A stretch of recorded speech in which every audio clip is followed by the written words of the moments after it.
for this presentation about community climate planning and how COVID has affected climate planning, but also how we've been able to move some of the climate action forward and make progress during this time of COVID. So we're going to give a few minutes here to let some of the attendees join. Make sure that we have all of the staff. We might, Yasmin, perfect. There we go. Perfect. Well, yeah, so we have all the presenters on the line here and a few attendees, and we'll go ahead and start the presentation and others can join. Next slide.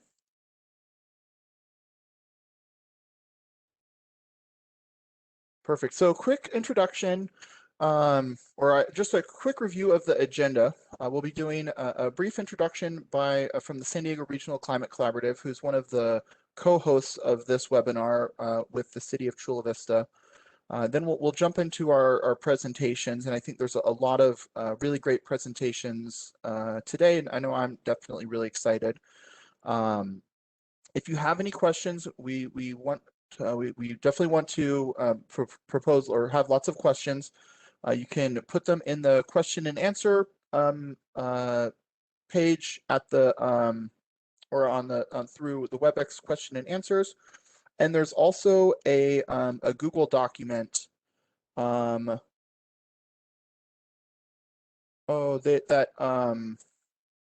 don't think the attendees will be able. Oh, here we go. Perfect. There's a Google document that I just sent in the chat link to all the attendees. And that has an area for question and answers. If you have questions, there's just some notepads that you can add your questions to. And then it also has a copy of the presentation. So if there's anything that you're trying to take notes for, feel free to check back in with that link right there. And you'll be able to review the presentation as well as answer any questions that we might have. So with that brief kind of overview, like I said, I'm really excited. I want to get right into it, so we have lots of time for questions. And with that, I'll turn it over to Darby for the introduction from the San Diego Regional Climate Collaborative. Awesome. Thanks so much, Corey. And hi, everyone. My name is Darby Berry. I am the program manager for the San Diego Regional Climate Collaborative. My pronouns are she, her. Really excited to be here. Really, glad that we're doing this partnership with the City of Chula Vista. They've been a really integral member of the San Diego Regional Climate Collaboratives for the last 10 years now. So just want to call to attention, there's a really great lineup of speakers today. I think some of these conversations, here we are in COVID. It's post a year of being here and being virtual together. So really excited to hear from some of these folks. But just wanted to take a moment to call to attention to upcoming, and current things with the Climate Collaborative. So I dropped in the chat. So like I mentioned, the San Diego Regional Climate Collaborative is celebrating 10 years of our existence. And so we've put together this really beautiful decade of impact report. Really excited to share that all with you all. And so you can see that in the chat. And it really highlights, the history of the Climate Collaborative.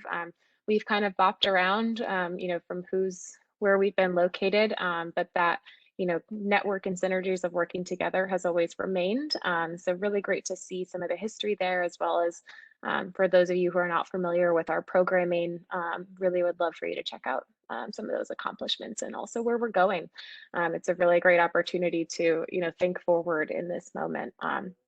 And the last thing I'll mention, I just dropped into the chat as well, we're hosting a webinar ourselves next week on local and regional decarbonization strategies from across the San Diego region. We have presenters from the City of Chula Vista, the City of San Diego, the City of Encinitas, as well as the County Airport Authority. So we're hosting that in partnership with Sustainable Building Week.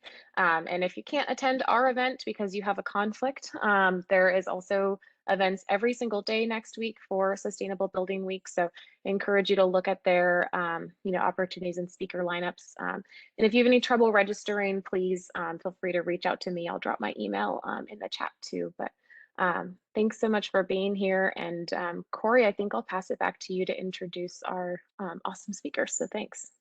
Perfect. Thank you much. And we'll be doing each presenter will be doing a brief introduction, but I'll start with myself. Next slide, since I am the first presenter. Corey Downs with the City of Chula Vista Conservation Section, do a lot of climate outreach, climate action planning. So the main topics that I'll be talking about today are our Climate Change Working Group, which is a working group of volunteers to present recommendations on climate action to our Sustainability Commission and then to City Council, as well as our Climate Action Challenge, which I think is really good timing to be talking about online engagement, because it's really kind of a tool that's created specifically for that. So there's my contact information. If anyone has questions, feel free to let me know. Next slide. So this, I think this is a good kind of starting slide. It's not very exciting, but it really just kind of capturing our experience. For the Climate Change Working Group, as I mentioned, it's an online stakeholder-driven process to provide recommendations to City Council. We've done, this will be about our third working group kind of collaboration. And typically they are, anywhere between, we typically hold about quarterly meetings and they run about 2 years or so. So it's a kind of a longer process, but we also leverage it to update stakeholders on climate action plan implementation, greenhouse gas inventories, all those kind of different data points bringing together, and then kind of produce from that recommendations for new actions to City Council. For this year, we were just about to conclude our working group effort with recommendations to City Council, and then COVID hit. So it's in some ways a really good kind of case study for how do you keep things going. I think similar to this, we use the WebEx meetings, and the recordings are now on YouTube. We did take a little bit of pause, as I think a lot of jurisdictions did, especially when just being pulled so many places for COVID emergency response. But I think we got back to it. There was definitely a lot of drive and interest from our stakeholders to keep moving forward.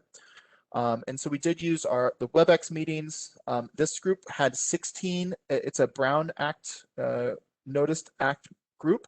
And it had 16 members. So as you can imagine, using the roll call for 16 members was a lot harder than when we could do in-person voting and just object over that way, or kind of a little bit more forward. But I will say and give thanks to our city clerks as well as other city staff that really helped step up and learn the new processes and provide new scripts to our leaders and chairs, and really kept the process going forward. One thing that's always really important is having technical staff on hand to answer any questions. There's always going to be some technical issues. Someone has trouble connecting, someone monitoring the chat for questions that can come up. And that's kind of like a really basic, I think we're all pretty familiar with that, but it really does help a lot when you have designated roles for different members, similar as you would in in-person meetings as well. One thing that I do want to kind of not always focus on the challenges, one of the advantages of having the online meetings was we got to hear from some of the members that we don't always hear from as much. The little bit slower approach and taking time to say, okay, does anyone have any questions, and taking a longer pause just because of the technical issues, did allow for more members to, like I said, to provide comment. And so I think that's definitely something that we're going to want to keep going forward as we go forward. And after the members were able to hold a meeting and vote and provide some recommendations, which I'll show in the next slide. But once we do present those recommendations to City Council, which we anticipate doing later or mid next month, later this month, actually, we'll be looking at how we want to kind of update the working group a little bit, make it easier to meet, lower that quorum from the quorum needed from 16 to maybe a little bit easier. So if members aren't able to meet, it doesn't prevent the other members from meeting. Include equity as a focus. I think that's something that a lot of jurisdictions are doing across the board, but it's really good timing for us to do that, and ties into our climate equity index that we'll hear a little bit about today as well. And then also just expand and have more diverse membership. The one that we're specifically looking for is there's not a role for a seat for youth or students, and we've seen some of the most passionate and really the groups that are getting a lot of climate action done. They recently adopted a resolution for the school district on single waste or on single-use plastics. But bringing in some more of those diverse memberships so that we have, it's a little bit less, maybe less official and more trying to capture some of the organizations in our community and bring in some of their concerns. Next slide.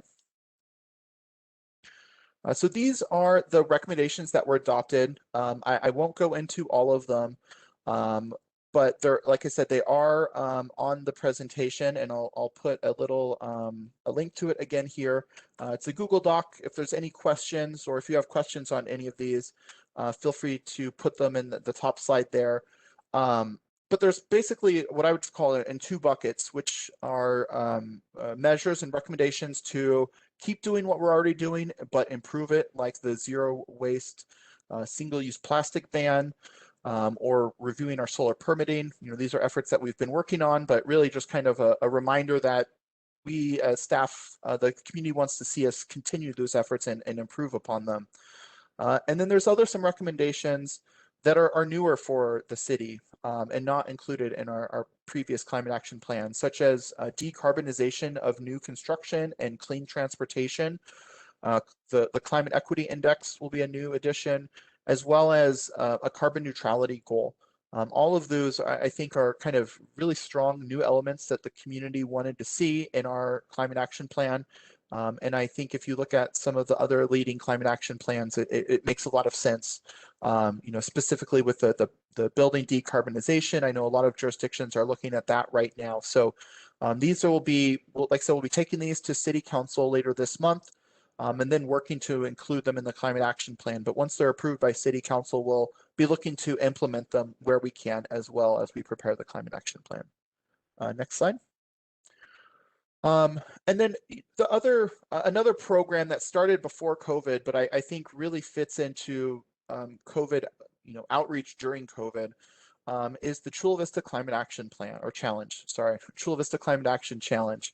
So this is a community-led effort to educate community members and allow them to search for what they want to see, and reward them with, as they do actions, they get points. And it really kind of almost gamifies it in a lot of ways. But it takes the kind of the control out of city staff's hands and puts it into the user's hand, which I think is something that's really good during COVID and kind of adopting and leaning into the online model. Next slide. And this will be my last slide, but like I said, if there's questions for more details, feel free to let me know. I think there's some really great presentations. We'll make sure we have time for those. But this is in the action challenge. These are some of the efforts where I say it kind of leans into the digital. You have message boards for your community groups or community teams. So if you're a block or a nonprofit and you have some members that you want to engage with, you can create a team for them and then have messages focused on the actions that you're doing that are right there. Every time they log in to check their team, they can see messages from what other team members are doing. Very much like Facebook or Twitter or some of the other social medias. And then also there's ability for team leaders to just click the button right there that says invite team members and send out email links to new members they might want to bring in. So it's very much all online. While we do look forward to having in-person events again, we had a movie that was really good, and I think that's going to be an important part down the road when it's something that we can do. But right now, it's just really great to see the ability of community groups to kind of take over this and during these challenging times to provide information and encouragement to others. I just put a link in the chat to the Clean page, which has information, and a link to the Climate Action Challenge. if you'd like to learn more. One of the big updates they made was now team members can invite other members outside of the city. So that really helps. There's lots of engagement that takes place across the community. So that's definitely something that we're looking forward to. So these are just kind of an overview of some of the tools that we've been using and some of the successes and challenges that we've had with those tools. But with that said, I'll turn it over to Scott Anders, who will be presenting from Epic. Great, thanks, Corey. Really appreciate being here today. Corey asked us to provide kind of a high-level overview of the Climate Equity Index work we're doing and kind of putting it in a broader context of maybe what some other folks are doing and how climate equity indexes are being used in our region and others. But before I get started, I want to just acknowledge that I'm standing in for Nilmini Silvasend, who kind of leads this work. And also Mark Steele from our staff is on the line here to answer any questions that go beyond my level of expertise in this area. So with that, let me get started. First, the next slide, please. So I guess maybe one question is, why are we seeing an interest in climate equity indexes in our region and beyond? And Corey highlighted this as one of the findings in his process, that equity is an area that folks are interested in. I think the year of COVID has highlighted a lot of inequities in our society, and so equity is a big focus generally, I think, but specifically in the climate action planning area. And I think so. We've seen local jurisdictions wanting a more focused tool that has a more focused geographic scope, and that includes indicators that maybe are a bit more appropriate to their community. And so we have tools like CalEnviroScreen, and those tools serve a useful purpose and for things like allocating funds for programs, but they don't always capture some of the specific concerns that jurisdictions have. And in particular, CalEnviroScreen has no climate-specific indicators. So while the CalEnviroScreen is good for what it's intended for, it may not be the appropriate tool for a local jurisdiction trying to use a tool to identify and focus the equity needs in its community. We've also seen the SB 375 disadvantaged communities that are, they're very limited in our region. And then we've seen the AB 1550 kind of low income community designation, which is very widespread. And so on one hand, the CalEnviroScreen is very focused and limited. And on the other hand, the low income communities as designated by AB 1550 are too broad. So it seems like there's a need for kind of a Goldilocks scenario where it's not too broad or not too focused so that we can get some meaningful distinctions. I would also say that the CalEnviroScreen is looking at a kind of statewide, and we might need something that's a little bit more focused on our region or even a particular jurisdiction. Next slide, please. So I guess this raises a question of who else is doing this. And so based on our research, there are a couple examples that we wanted to highlight here. The city of Tacoma, Washington has worked with Ohio State University to develop an equity index. And the city of Oakland had worked with the City University of New York to develop a similar equity index. The work that we've done is sort of similar to what the city of Tacoma has done. And just to make a distinction, these equity indices that we're pointing to here were really not designed as a climate equity index, but they can serve as useful models for how one might develop a climate equity index. Next slide. So as we mentioned, we're using similar methods as to what's being used in other aspects of these kinds of mapping tools. And the emphasis or the ability to kind of focus in is accomplished in a couple different ways, but it's done by focusing on one or more of the climate impacts, adaptation, mitigation, or vulnerability. And we often refer to the climate action plan to look at the connection between indicators and city action. So for example, where are bike lanes installed or trees being planted? This will help, these kinds of tools help identify potential equity issues in existing and proposed city actions. And our experience is that these projects require a high level of stakeholder engagement right from the very beginning. And they bring groups that have experience on the ground, for example, local CBOs. They're familiar with the concerns of the city and understand how these particular indicators can serve a role in that community. And support from these groups is also essential to making action happen once a climate action plan is adopted or some other plan is adopted. And you can see some examples on the slide there of some of the indicators included in the various aspects related to climate. Next slide, please. So EPIC has worked with 2 jurisdictions in our region to develop climate equity indices. The city of San Diego, we helped them develop in 2019. That currently has 41 indicators.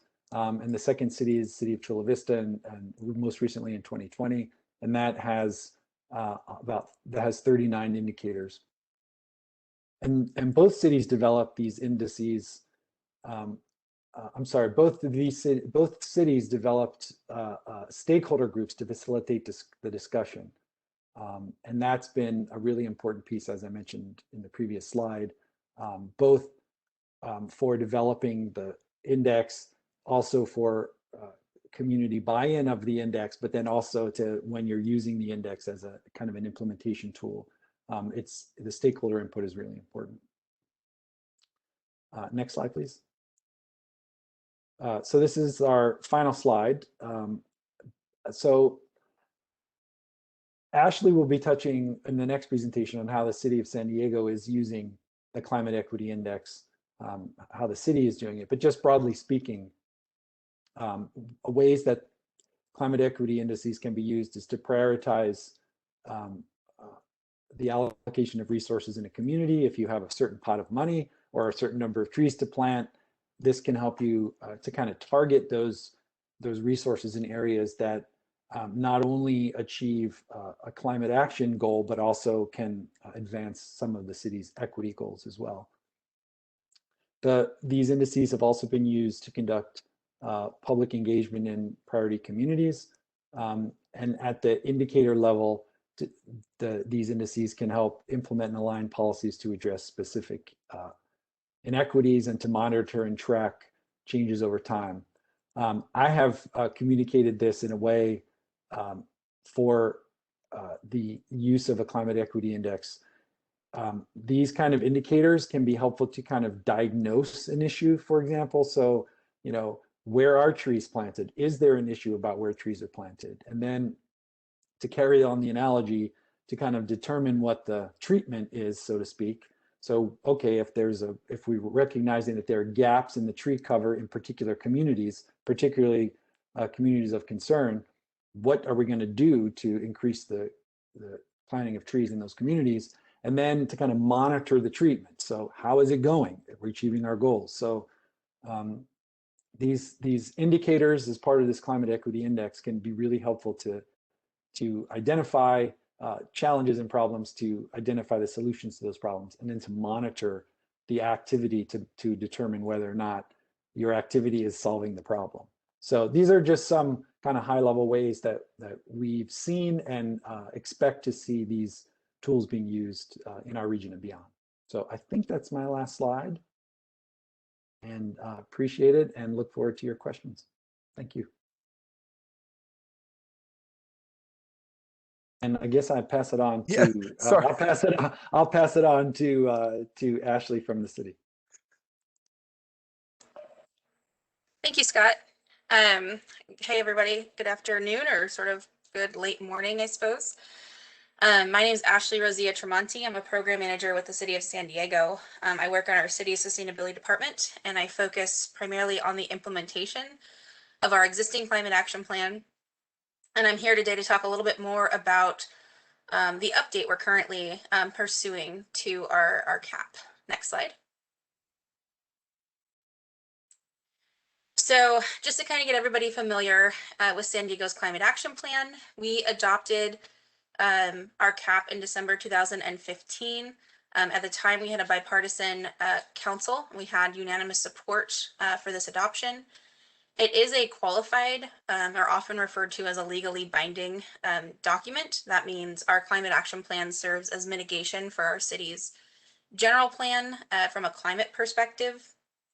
And the city has basically made a legally binding commitment to achieve our overall greenhouse gas emission reduction target, which is to reduce our emissions or to avoid 50% of our emissions by 2035, based on where they were in the year 2010. We also, through this process, identified 5 strategies to achieve that 50% avoidance or reduction number. And those strategies are energy and water efficiency, clean and renewable energy, mobility or transportation, zero waste, and resiliency. Next slide.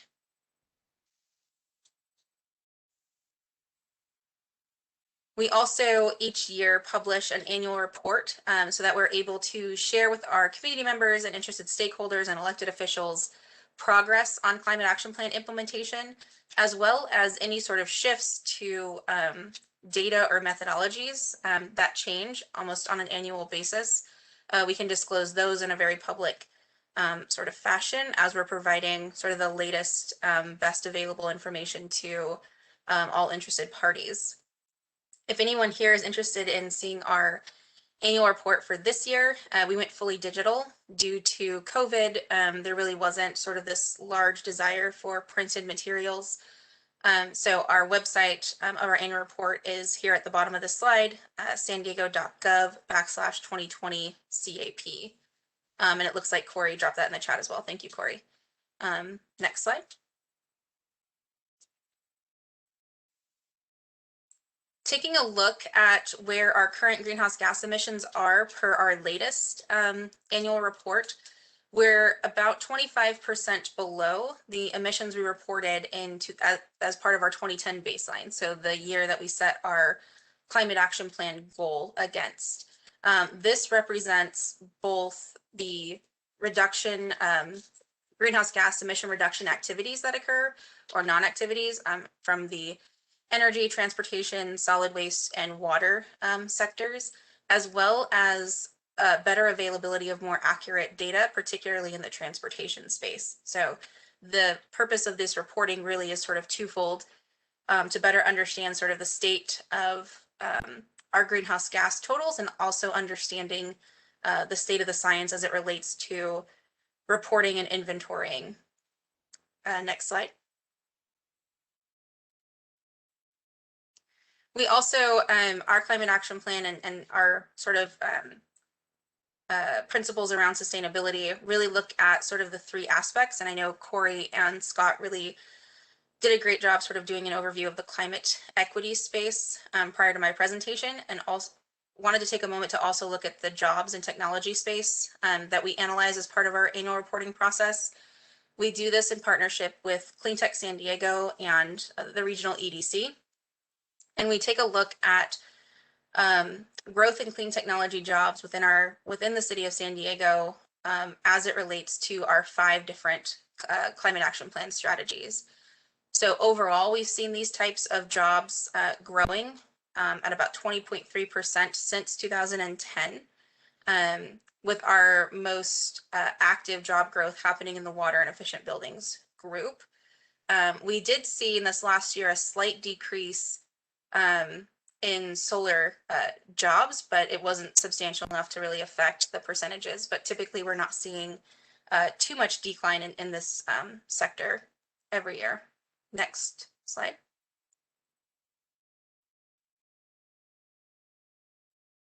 Taking a look at, so that was sort of looking at our current 2015 climate action plan and where we are as it relates to our annual reporting. Shifting gears now to our update to the climate action plan. we have launched essentially a campaign called Our Climate, Our Future to really kick off a lot of our engagement and surveying work. And we really set out on this process towards the end of 2019 in our planning stages internally as staff with sort of 3 goals that we wanted to accomplish at the end of this process.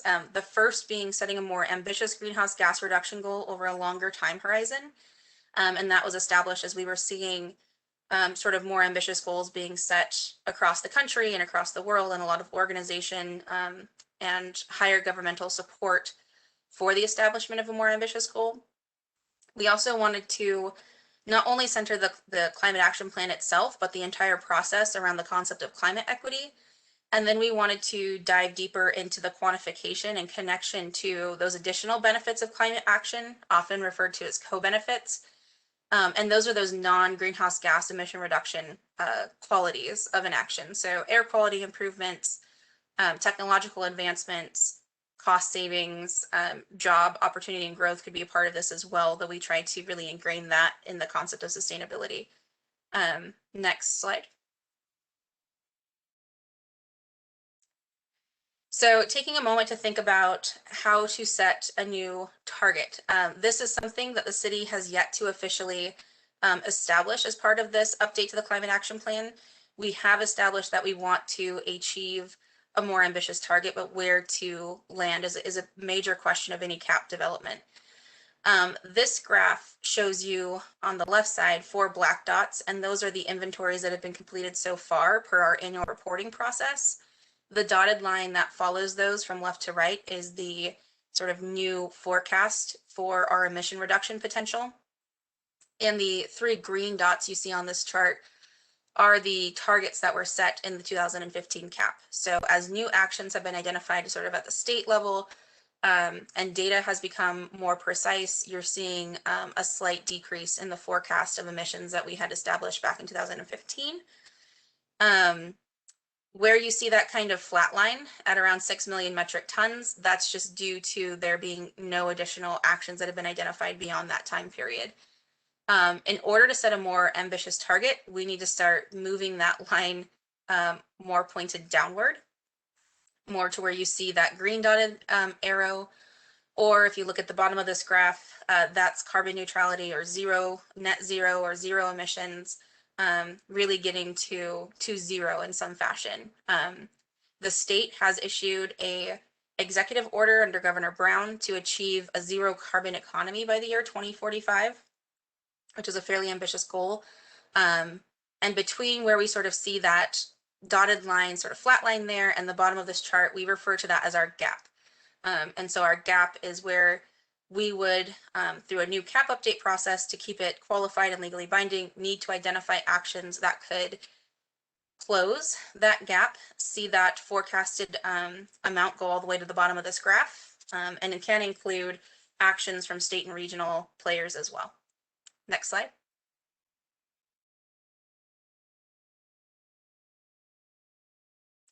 How to center on climate equity.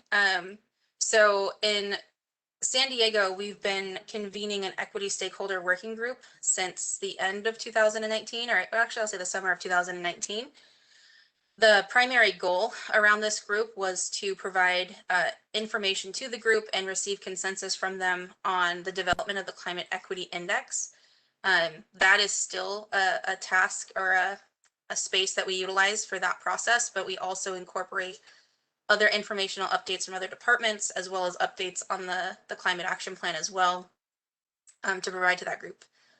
We have about 40, I'd say, members that are invited to attend, and anyone can request to attend the meeting. We don't close them at all, and probably close to 25 and 30 that generally participate in any given meeting.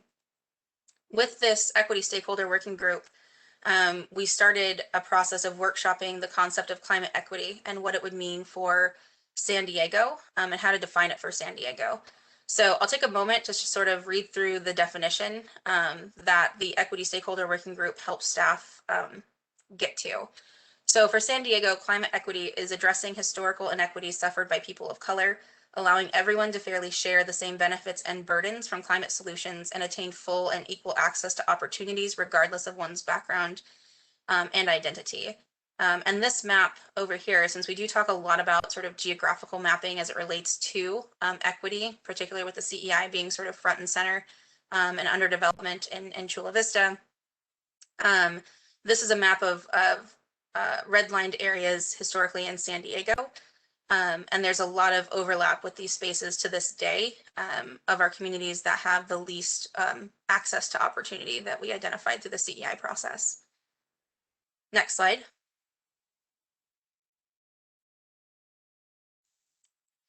So taking a moment to talk a little bit about our climate equity indexing work. We really developed this as a tool to help us sort of measure any sort of changes occurring within our communities that have the least access to opportunity and are most impacted by the effects of climate change as it relates to the implementation of our CAP. We have since seen the Climate Equity Index transition through an update. So through continued conversations with the working group, we have incorporated all of the indicators that are utilized in the state's Callan Virus Screen tool, as well as those additional indicators that address impacts from climate and are most important to our communities of concern. We're also working to better understand with our working group and with other stakeholders a definition of communities of concern as it relates to the CAP. Our first CAP had released a map of areas that they labeled disadvantaged communities that included a significant portion of the city and didn't really differentiate at all between census tracts. And so we were able to really get more granular with more community input utilizing the CEI process. And we'll move the CEI forward in the update to the Climate Action Plan when looking at how to address equitable or how to provide more equitable outcomes through those actions that we are going to be utilizing to move the needle even further from a greenhouse gas emission reduction perspective. Next slide.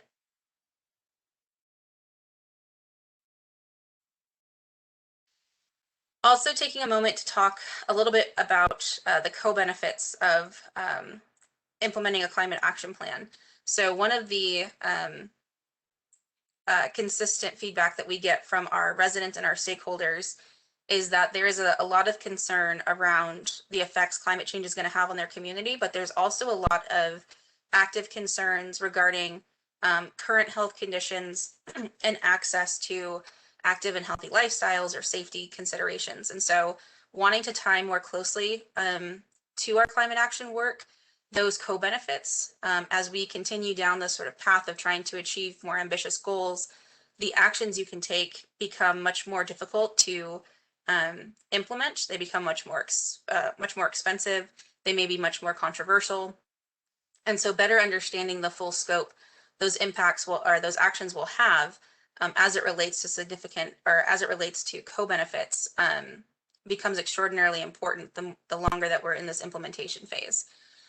So these are just some ideas or some thoughts around co-benefits that will move forward into quantification into the CAP. Definitely what we are hearing is improvements to air quality is of great concern to our communities, particularly our communities of concern in Barrio Logan and in San Ysidro near the port of entry. Having access to active and healthy lifestyles, access to green space and exercise opportunities within their neighborhoods, safer routes for walking and bicycling, cost savings on energy and water bills, lower transportation costs and more options to lower cost transportation, workforce development, quality jobs, and just transition are certainly becoming more of, I think, a focus in the climate action space, and then the improvement of existing natural spaces and sort of utilizing those spaces to their full potential. Next slide.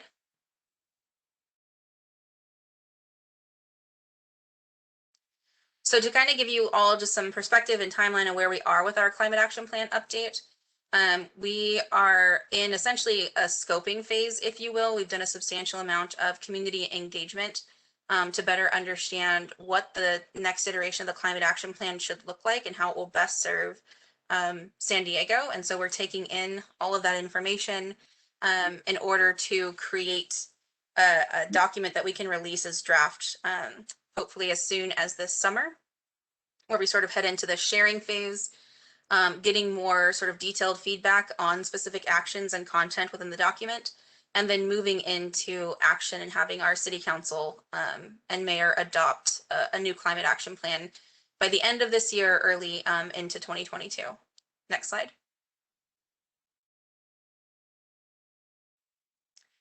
So taking a moment to talk about some of the engagement and outreach that we've done so far. We conducted a digital survey in March of 2020. We had been up to that point planning a pretty substantial engagement process that involved a lot of in-person events and being able to participate in sort of existing events to reach community members. With COVID, all of that had to shift. And so we started with a survey and had thousands of responses to that. It was open from March until November of 2020. We also release a monthly newsletter called Our Climate, Our Future. If anyone is on that list, you'll actually be getting your April newsletter today. We've been hosting public forums. We had one initial public forum to sort of launch the climate action plan update. It was all virtual. That happened in August of 2020. We then followed that up with public forums in each of our 9 council districts in October of 2020, and then held a forum dedicated to the business community in partnership with the Chamber of Commerce just earlier this year. We've also partnered with our libraries to develop a youth activity book, essentially a coloring book, that can help sort of San Diego's youth get more involved in this update and even just more aware of climate work and sort of what role they could play in having a better future. We're currently doing a contest with our environmental services department for Earth Day involving the coloring book as well. Some of that information is available on our social media. And then lastly, as we've been collecting information and data through our engagement activities, particularly our demographic data, we're seeing an overrepresentation of sort of our white community, our more affluent community participating in this process. So we have started an engagement process in partnership with community-based organizations and the Institute for Local Government to better engage San Diego's residents in communities of concern and to ensure that their voice and their desires for a more sustainable San Diego are reflected in the document. That's shaping up to have various engagement strategies depending on the community that we're working in. That could be anything from phone banking to developing training and educational resources for sustainability ambassadors, to handing out information and surveys where community members are still meeting or attending spaces to get further resources. So more on that over the next couple of months. We anticipate having more public events or having those actions carried out throughout this month and into May, so that we are able to include all of that feedback for a summer release of a draft climate action plan, I should say. Next slide. And that is it for me. Happy to stick around and respond to any questions or any other thoughts people have around San Diego's update to the CAP. Perfect. I know I had one question that I posted in there, and I think we can wait till the end for those. But that's really good information. Definitely encourage everybody to get on the mailing list for the city of San Diego and keep updated. Now I wanted to introduce the next presenter from Sandag. Marissa will be talking about some of the impacts that we've seen and travel impacts from COVID. Thank you. Thanks, Corey, and good morning, everyone. I'm Marissa Mangan, a regional planner at Sandag in our Department of Mobility and Innovation. I primarily lead a lot of our mobility hub planning efforts and help some of our local jurisdictions deploy pilot projects. Most recently been involved with the development of our 2021 regional plan. So if we move on to the next slide, I'd like to take just a few moments to kind of highlight how we're framing the plan in terms of 5 big moves, what that includes, and then get right into some of the transportation impacts of COVID that we've been tracking over the last many months. So our 5 big moves are really interreliant strategies that really work together to enhance mobility throughout the region. And it's comprised of complete corridors, which serve to be multimodal, electrified highways and major roads that really leverage technology to better dynamically manage space, including places that require heavy periods of travel and pickup drop-off. So curbside is also very important in addition to the travel lanes. Transit Leap is how we've branded the higher speed, more frequent, and much more convenient suite of transit services that are designed to be much more competitive with the automobile. Mobility hubs, which is the move I've been leading, is defined as whole communities where we've expanded a wide range of sustainable travel options that are on demand, in addition to supporting amenities to help get people to and from transit and to really help people complete shorter trips without needing to rely on a car. So integrating a lot of active transportation modes, micromobility, on-demand shuttles, and amenities that range from everything from interactive travel kiosks that are equipped with Wi-Fi to secure micromobility parking and e-charging options. And flexible fleets include everything like micromobility, e-scooters, shared bikes, and personally owned e-bikes and other rideables, on-demand shuttles, and even last-mile delivery solutions like sidewalk bots and delivery drones that are being tested now, including here in Chula Vista, and we expect to be much more prevalent in the region in the future. And last but certainly not least is NextOS, which we've branded as the brain of the transportation system.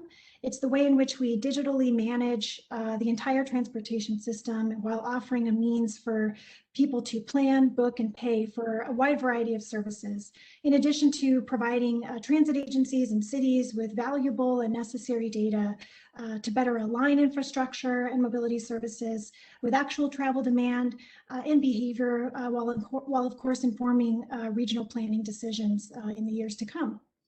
And on the next slide, you'll see a really kind of a cool illustration that we've put together that includes all of the 5 big moves: the dedicated space for transit, the safer places for people to walk and bike, much easier access to flexible fleets that are on demand when you need them, and all within a mobility hub area. And this community in particular is a rendering of North Park at El Cajon Boulevard and Texas, if you're familiar with that community. And it's just surrounded by, healthy level of density, mix of jobs, recreation, and housing, and it all comes together to improve the livability of our communities. On the next slide, I'll transition to what we've been examining in terms of how COVID-19 has had a significant impact on our economy, society, and how we travel. We started drafting the 2021 regional plan pre-COVID in 2019, had branded the 5 big moves, had developed all of these transportation networks, and then COVID hit, and we needed to pause, reassess, and figure out how we were going to include a lot of these impacts, not only in the short term, but also think about how our economy and travel in the region is anticipated to recover. So this is an opportunity to really plan on that recovery process with, of course, a focus on a more inclusive, sustainable, and resilient economy and society. So we need a compliant regional plan that's going to continue to bring transportation funding to the region. We need to meet those state mandated GHG reduction targets. And we also need to focus on economic recovery as well. So it's an opportunity. We've learned that, it's a time for us to have deliberate conversations and actions to lift low-income Black and Hispanic communities that have been mostly and severely affected by the crisis. So I'll be sharing a few data highlights that our very talented staff at Sandag from our Applied Research Division, Planning, and Data Solutions teams have put together over the last several months regarding the socioeconomic impacts of COVID. And it's really an opportunity for us to learn from this experience as we re-envision transportation investments and policies in our region. So the next slide is showing some maps that illustrate the COVID impact on employment in the San Diego region. Before COVID, we had an unemployment rate of about 3%, which is considered by most economists as full employment. There's more companies looking for employees than employees looking for jobs. But by May 9th, just a couple of months into the pandemic, we had an unemployment average of 25%. And some areas in the region had an unemployment rate as high as 35%. And you can see the map in the middle with the darker colors there, South County being severely impacted. And by August, we started opening up the economy a bit more, and the unemployment rate at that time fell to, or rose to 14.8%. The effect of the pandemic and consumer behavior change was not at all felt equally across all sectors. We noticed tourism, education, and retail were the hardest hit industries. And those represent a third of our region's economy, accounting for almost 9 in every 10 jobs lost since the stay-at-home order went into effect. Next slide, please. So what does this impact have on our communities? We took a look at the unemployment on May 30th specifically, and also took a look at the number of COVID cases at the time to do some simple correlation analysis. And what you can see here is the areas in yellow and brown have the highest unemployment rate on the map on the left.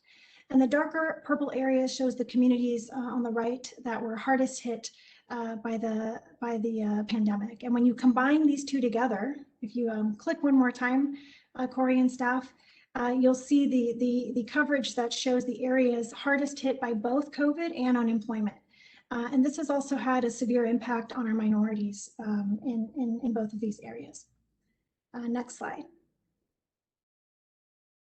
This is a transit ridership graph that is literally hot off the press. I got it in here this morning to share with this group, showing the decrease in transit ridership between the start of the pandemic through February 2021. So transit ridership, is still, of course, very low. A lot of people are working from home, but there's still people that do need to use transit to get to those necessary trips to jobs that are not able to be remote workable. But we've also cut back a lot on our leisure trips and anything we may have been taking transit to historically, whether that's a Padre game or other locations.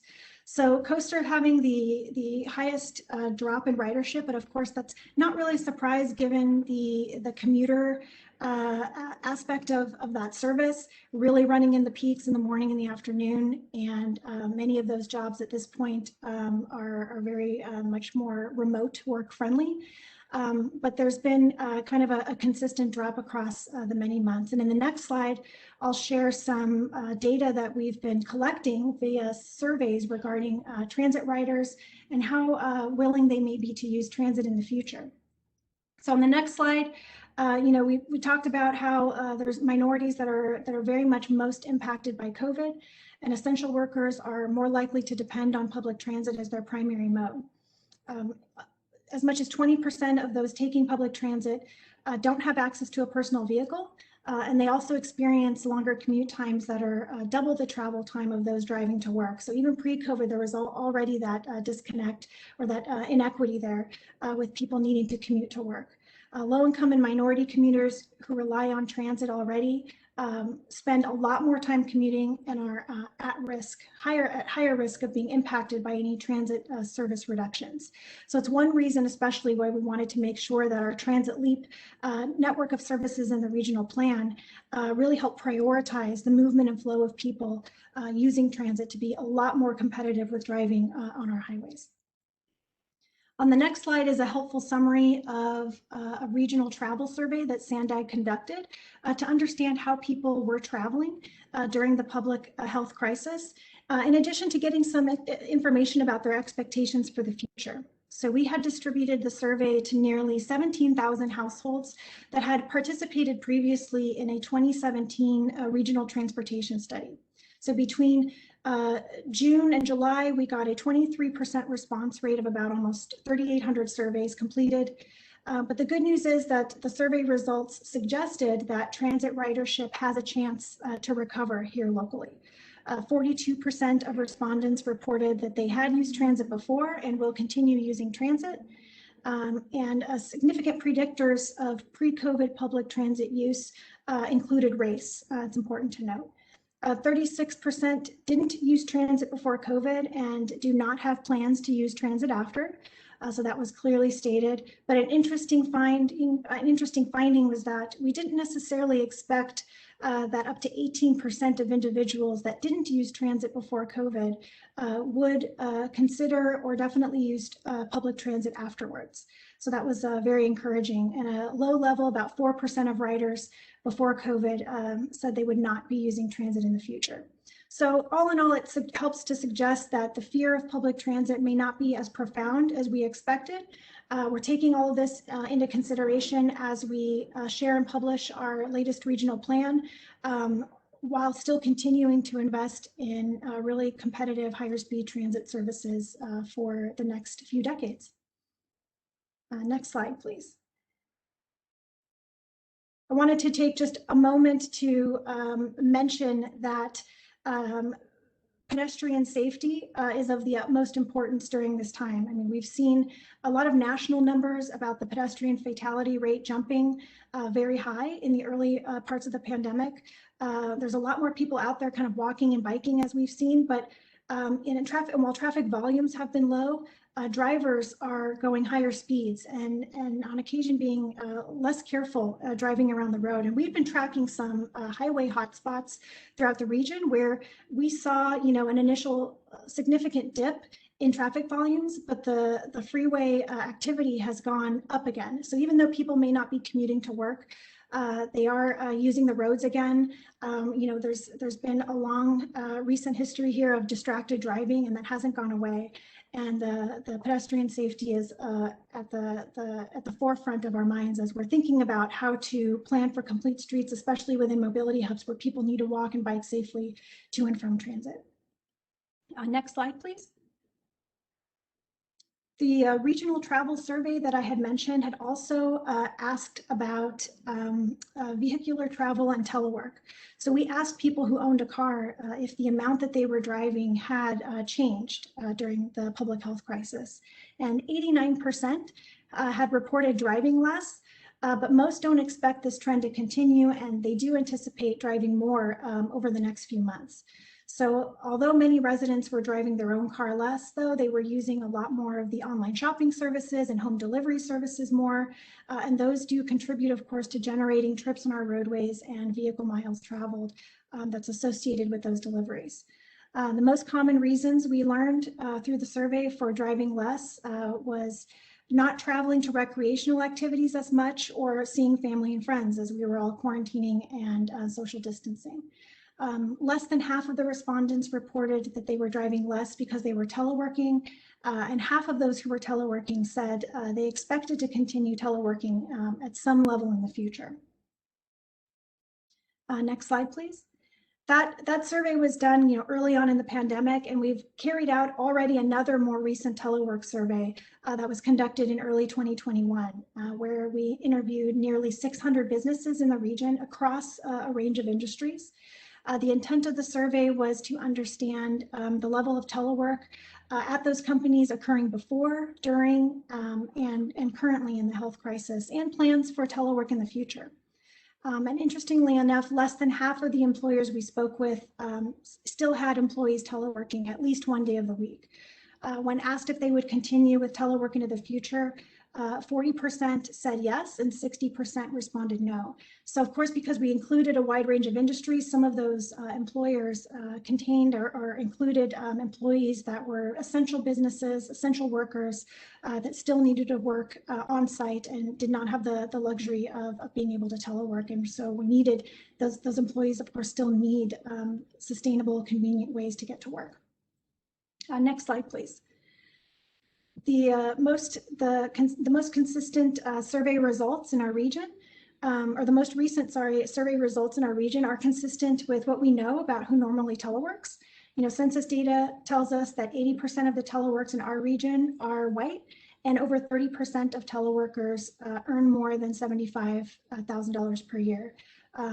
Aligns kind of really closely with some of the information that Ashley was presenting on white and affluent communities. Next slide, please. Another topic that's really been brought to the forefront is broadband access and needing to close the digital divide. A lot of families had struggled with either being able to work from home or having their kids telelearn and participate in online classes. And the pandemic really shed light on this divide in revealing that about 23% of households earning less than $50,000 a year don't have a broadband access subscription.